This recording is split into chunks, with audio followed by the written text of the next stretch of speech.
On va passer très vite sur les différents types de régimes. Il en existe plein. Je vais vous parler des principaux régimes ou modes alimentaires connus. Vous savez maintenant les bases, donc ça va passer très vite. Le végétarisme et le véganisme.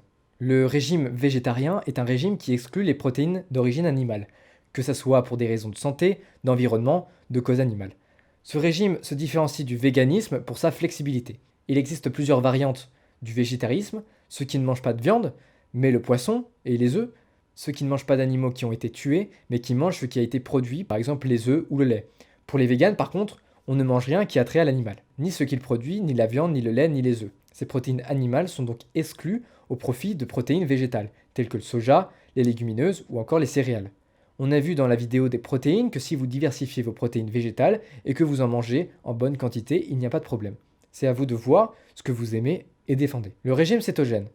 Bien que nous avons vu dans la répartition des lipides et glucides, généralement il en faut environ 1 g de lipides par kilo de poids de corps, car le corps a besoin de ce macro essentiel.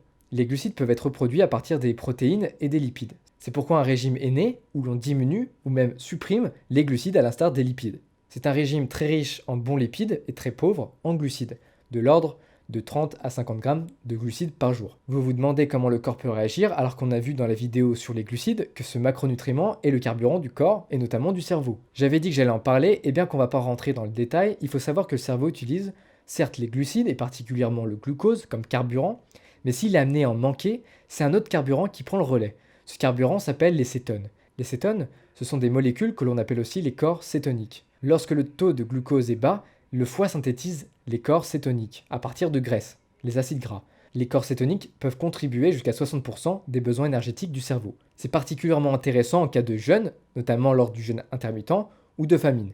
On va en reparler dans un autre module. C'est intéressant car il maintient la fonction cérébrale tout en épargnant les protéines et donc les muscles. Ce qui fait que sans glucose, il sera obligé de piocher dans ses réserves de graisse et donc de faire fondre encore plus de graisse pour arriver à alimenter le cerveau. C'est un régime très efficace, mais très dur à tenir dans le temps, car malheureusement, les glucides sont partout. Au revoir pâtisserie, le pain, les pâtes, donc c'est très compliqué à gérer. La plupart des gens ont du mal à tenir sur la durée.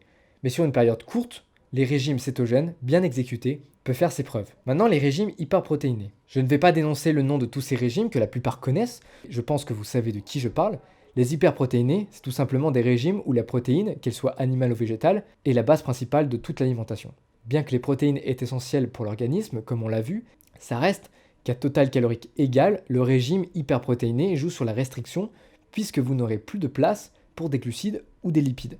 On a vu que tous les macronutriments sont importants à leur échelle et surtout les lipides, donc les réduire n'est pas une très bonne idée. Surtout qu'on a également vu qu'il ne servait strictement à rien de consommer plus de 2 grammes de protéines par kilo de poids de corps, et encore moins si vous ne faites pas de sport. La conséquence de cette idiotie, c'est que certes, vous allez perdre, puisque oui, le total calorique sera inférieur, et que les protéines donnent une sensation de satiété, mais votre santé va se détruire, et pire, au bout d'un certain temps, à force de manger des steaks toute la journée, vous allez tout simplement craquer à la fin du programme, ce qui va provoquer l'effet yo-yo.